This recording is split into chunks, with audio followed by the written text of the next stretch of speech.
Hello વિદ્યાર્થી મિત્રો, કેમ છો? બધા મજામાં? હું છું સંગીતા ભંડેરી અને અમારી યુટ્યુબ ચેનલ સ્ટડી માસ્ટરમાં આપ સૌનું સ્વાગત કરું છું.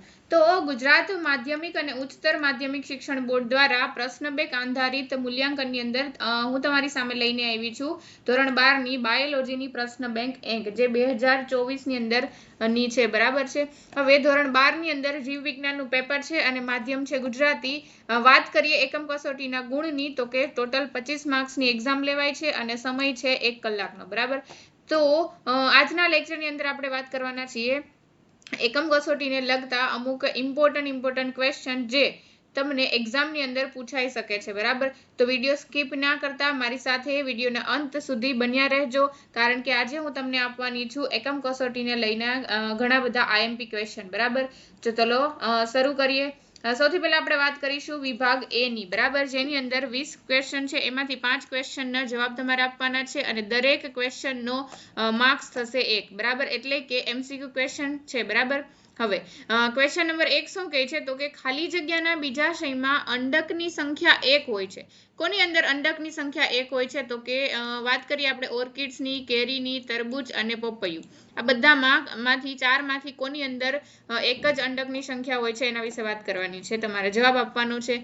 બરાબર. બીજો ક્વેશ્ચન, ખાલી જગ્યા દ્વારા અંડકનું દેહ અંડનાલ સાથે જોડાયેલો હોય છે, તો એમાં આવશે જવાબ બીજ કેન્દ્ર, કારણ કે બીજ કેન્દ્ર છે એ અંડક અને અંડનાલ વચ્ચેનું કેન્દ્ર છે, જોડાણ સ્થાન છે. બરાબર. ત્રીજો ક્વેશ્ચન, બેવડું ફલન ખાલી જગ્યામાં જોવા મળે છે. 11મા ધોરણની અંદર પણ આ ક્વેશ્ચન આવે છે, સેમ ટુ સેમ 12મા ધોરણની અંદર પણ આવે છે.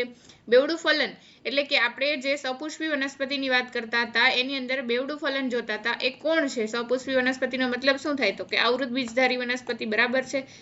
ચોથો ક્વેશ્ચન, સપુષ્પી વનસ્પતિમાં ફલન વગર બીજમાં નિર્માણ કઈ પ્રક્રિયા સાથે સંકળાયેલ છે? બીજ નિર્માણ કઈ પ્રક્રિયા સાથે સંકળાયેલું છે? તો એને આપણે કહેતા હતા અસંયોગી જનન, કારણ કે કલિકા સર્જન આવશે નહીં, દૈહિક સંકરણ નહીં આવે, જ્યારે બીજાણુ જનન પણ નહીં આવે.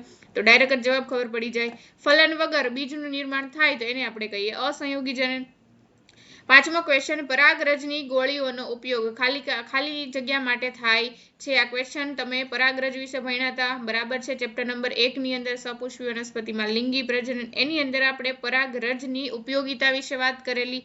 તો એની અંદર એક આપ્યું હતું પૂરક આહાર તરીકે. સંવર્ધન માટે નહીં થાય, નવસ્થાનના જાળવણી માટે નહીં થાય, પ્રયોગશાળામાં ફલન માટે નહીં થાય. શેના માટે થશે? તો કે પૂરક આહાર તરીકે પરાગરજની ગોળીઓનો ઉપયોગ થાય છે. પરાગરજની પાછળ પરાગરજનું બીજા નંબરનું પેજ છે, એની ઉપર પહેલે જ પેરેગ્રાફની અંદર આ વસ્તુ લખેલી છે. કઈ વનસ્પતિમાં સ્વફલન અને ગૈટેનોગેમી બંને અટકાવી શકાય? તો એમાં આવશે પપૈયું, કારણ કે પપૈયું છે એ નર વનસ્પતિ અને માદા વનસ્પતિ અલગ અલગ છે, તો એની અંદર સ્વફલન પણ નહીં થાય અને ગૈટેનોગેમી પણ નહીં થાય. બરાબર છે. હવે 7મા નંબરનો ક્વેશ્ચન, 10,000 વર્ષની સુષુપ્તતા પછી અંકુરિત થયેલા વનસ્પતિનું બીજ કયું છે? યાદ કરો, બીજ વાળો જે પોર્શન છે એની અંદર છેલ્લો પેરેગ્રાફની અંદર લખેલું છે આ વસ્તુ. લ્યુપાઇન નામનું વૃક્ષ છે જેની અંદર 10,000 વર્ષની સુષુપ્તતા પછી પણ બીજ અંકુરિત થયાના પુરાવા જોવા મળે છે. 8મો ક્વેશ્ચન, શુક્રપિંડમાં કેટલી શુક્રપિંડીય ખંડિકાઓ આવેલી છે? બરાબર છે. નર પ્રજનન તંત્ર ચેપ્ટર નંબર 2 એની અંદર બીજો પેરેગ્રાફ, કેટલી હશે? તો કે 250 જેટલી શુક્રપિંડીય ખંડિકાઓ આવેલી છે. મૈથુનની પ્રક્રિયા દરમિયાન પુરુષ લગભગ કેટલા શુક્રકોષનો, અહીંયા થોડીક મિસ્ટેક છે, કેટલા શુક્રકોષનો ત્યાગ કરે છે? તો કે 200 થી 300 મિલિયન જેટલા શુક્રકોષનો ત્યાગ કરે છે. 10મો ક્વેશ્ચન, યૌવનારંભમાં દરેક અંડપિંડમાં કેટલી પ્રાથમિક અંડપુટિકાઓ બાકી રહી છે? બરાબર છે. આ વસ્તુ આપણે અંડકોષ જનનની પ્રક્રિયાની અંદર વાત કરેલી કે જ્યારે યૌવનારંભ થશે ત્યારે અંડપિંડમાંની પ્રાથમિક પુટિકાઓ છે એ ધીમે ધીમે શું થાય? તો કે બાળકના જન્મથી લઈ અને યૌવનારંભ સુધીના સમયગાળા દરમિયાન અમુક અંડપુટિકાઓ છે એનો નાશ થાય છે અને યૌવનારંભ થાય ત્યારે ખાલી ને ખાલી 60,000 થી 80,000 જેટલી અંડપુટિકાઓ બાકી રહી છે. પરંતુ કઈ બેટા? તો કે પ્રાથમિક અંડપુટિકાઓ. બરાબર. હવે એન્ટ્રમ કહેવાતી પ્રવાહી ભરેલી ગુહા જે ખાલી જે કોની લાક્ષણિકતા છે એના વિશે પૂછ્યું છે. તૃતીય પુટિકાની લાક્ષણિકતા છે. આપણને બધાને ખબર છે એન્ટ્રમ શેમાં આવશે? તો કે તૃતીય પુટિકામાં. આ પણ આપણે જોયું હતું અંડકોષ જનનની અંદર. બરાબર. મારા લેક્ચર તમે રેગ્યુલર જોતા હોય તો તમને ખ્યાલ જ હશે. હવે અંડકોષ અને શુક્રકોષ એક સાથે ક્યાં સ્થાને વહન પામે ત્યારે ફલન થાય? તો કે તુંબિકા સ્થાને. તુંબિકા પાસે અંડકોષ અને શુક્રકોષ આવશે ત્યારે એ બંનેનું જોડાણ થશે અને જોડાણ થાય તેને આપણે કહીએ છીએ ફલનની પ્રક્રિયા.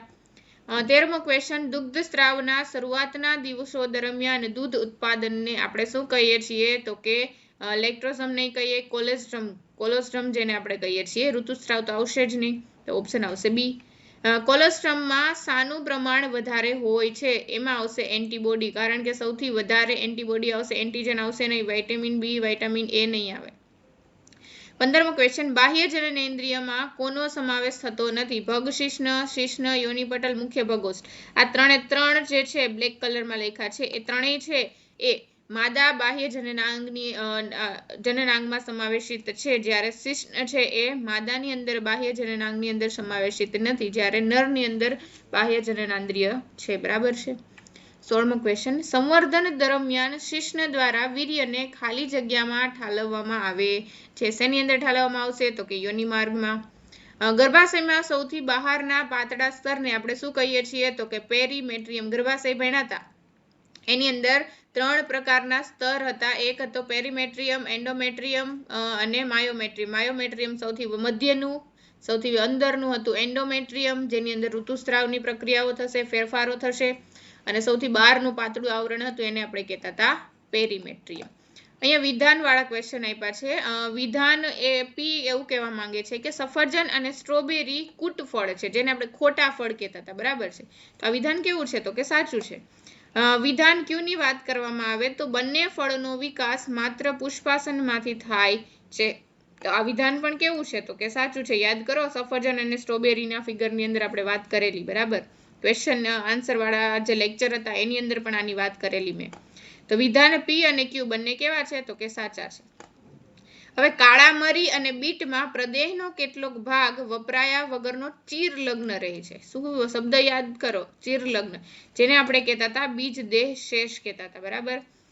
20મો ક્વેશ્ચન, કયા દ્રવ્યોના કારણે પરાગરજ અશ્મિ તરીકે પણ લાંબો સમય સુધી ટકી રહે છે? તો સેલ્યુલોઝ આવશે નહીં, પેક્ટિન નહીં આવે, લિગ્નિન પણ નહીં આવે. છેલ્લે શું આવશે? તો કે સ્પોરોપોલેનિન. સ્પોરોપોલેનિનની કારણે આપણે એને અશ્મિ તરીકે સંગ્રહિત કરી શકીએ છીએ. તો વાત હતી વિભાગ એ ની અંદર, જેમાંથી તમારે 5 માર્ક્સ રોકડા લેવાના છે. એક પણ માર્ક્સ તમારો કપાવવો જોઈએ નહીં. બરાબર.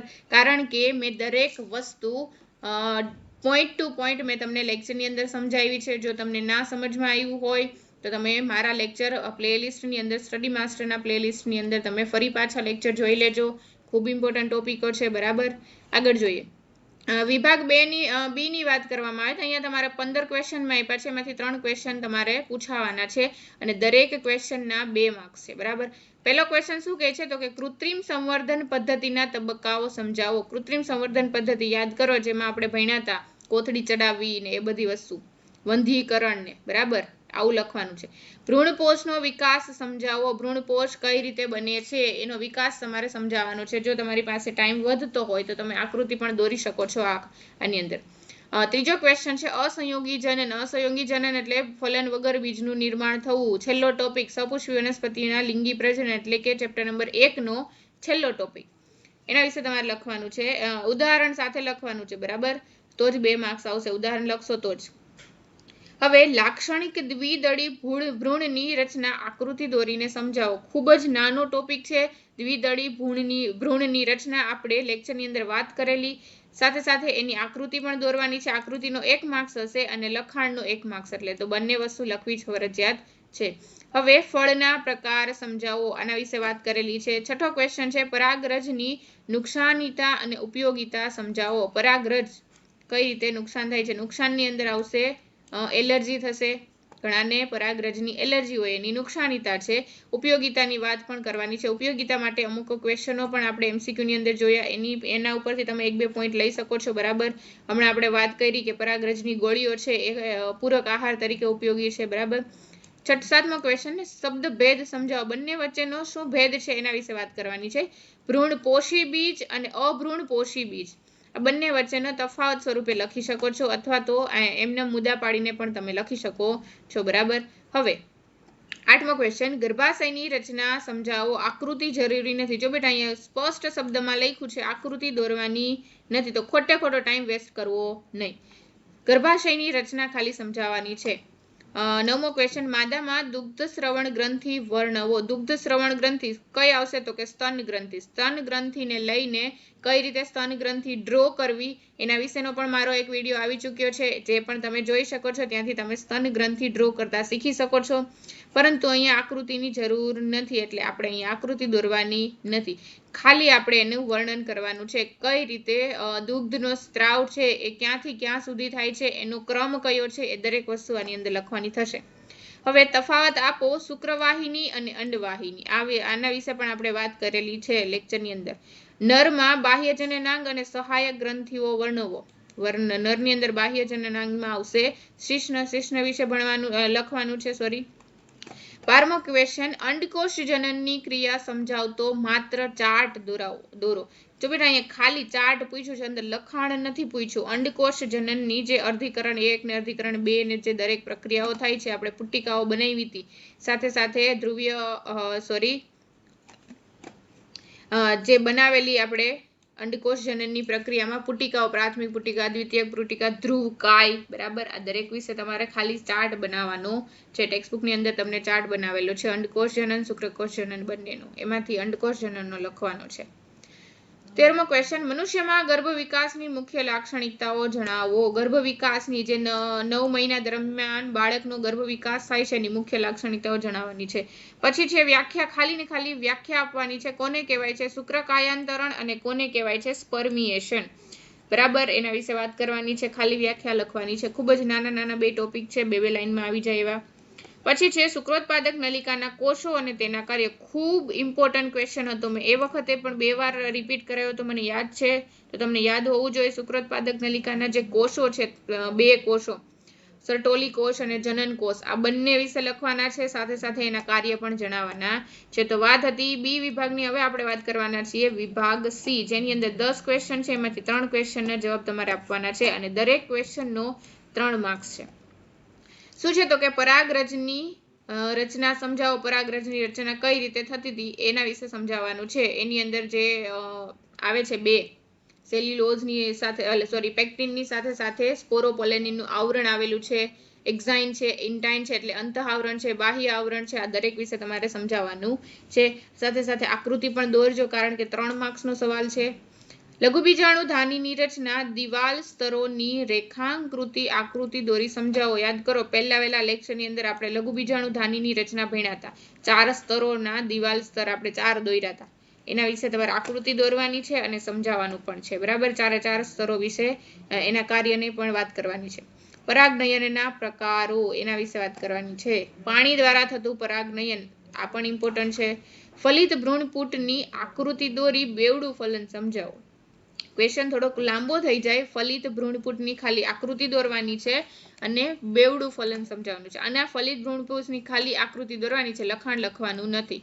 અને બેવડું ફલનનું લખાણ લખવાનું છે. પછી છે પ્રસૂતિ અને દુગ્ધ સ્ત્રાવ સમજાવો. પ્રસૂતિની પ્રક્રિયામાં તમારે જે જરૂરી ઉત્સેચકો આવે છે, અંતઃસ્ત્રાવો આવે છે, ઉત્સેચકો નહીં પરંતુ જરૂરી અંતઃસ્ત્રાવો આવે છે. દુગ્ધ સ્રવણની અંદર અંતઃસ્ત્રાવો આવે છે, એના વિશે પણ લખવાનું છે. હવે ગર્ભધારણની ક્રિયામાં જરાયુનો ફાળો સમજાવો. આના વિશે 3 માર્ક્સની અંદર પૂછી શકે. 8મો ક્વેશ્ચન છે ફલિતાંડના વિખંડનથી લઈ ગર્ભસ્થાપન સુધીની ક્રિયા સમજાવો. આકૃતિ જરૂરી નથી, અહીંયા આકૃતિ દોરવાની નથી.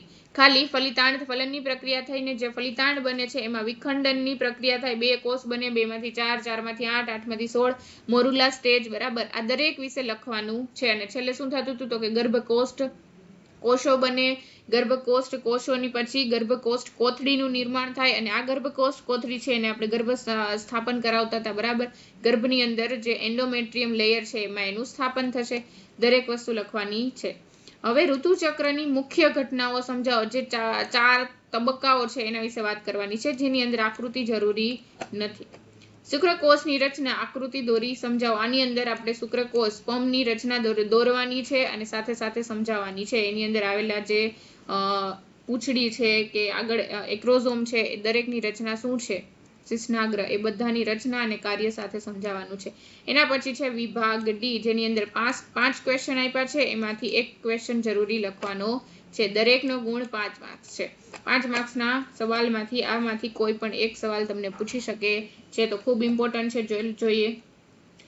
પુખ્ત ભ્રૂણપૂટની રેખાંકિત આકૃતિ દોરો અને ભ્રૂણપૂટનો એકબીજાણુક વિકાસ સમજાવો. શા માટે એકબીજાણુક વિકાસ કહેતા હતા? કારણ કે મહાબીજાણુનું નિર્માણ થતું હતું.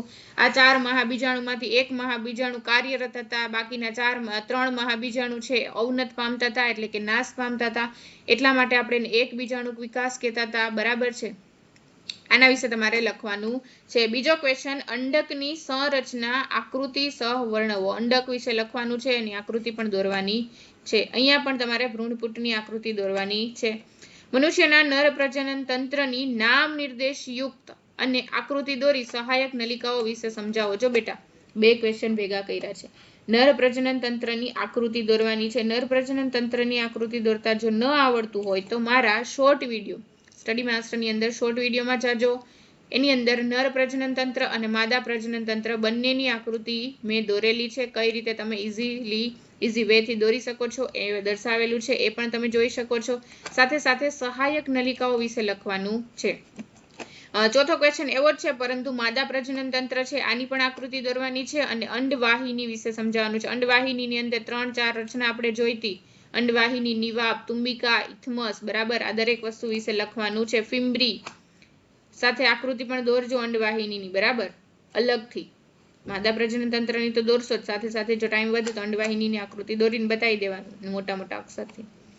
શુક્રકોષ જનનની ક્રિયા ચાર્ટ દોરીને સમજાવો. જો અંડકોષ જનન આગળ પૂછાણો તો અંડકોષ જનનનો ચાર્ટ, સાથે સાથે શુક્રકોષ જનનની ક્રિયા ચાર્ટ દોરીને સમજાવો. 5 માર્ક્સની અંદર પૂછાઈ શકે છે, તો ખૂબ ઇમ્પોર્ટન્ટ છે.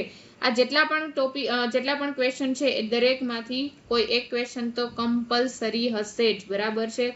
તો હજુ સુધી તમે પ્રિપરેશન ના કરી હોય તો કાલનો દિવસ છે તમારી પાસે, રવિવારની રજા છે, તો ફટાફટ તૈયારીઓ શરૂ કરી દેજો. અને કાંઈ પણ ડાઉટ લાગે, કાંઈ વસ્તુ ના સમજાય તો અમે લોકો તમારા માટે છીએ જ. તમે અમને વોટ્સએપ થ્રુ કોન્ટેક્ટ કરી શકો છો. સાથે સાથે અમારા પ્લેલિસ્ટની અંદર જોઈને વિડીયો પણ તમે ફરીથી જોઈ શકો છો. બરાબર, ત્યાં દરેક વસ્તુની વાત લેક્ચરની અંદર મેં કરેલી છે કે એક્ઝામની અંદર કેટલું લખવાનું છે, કઈ રીતે લખવાનું છે.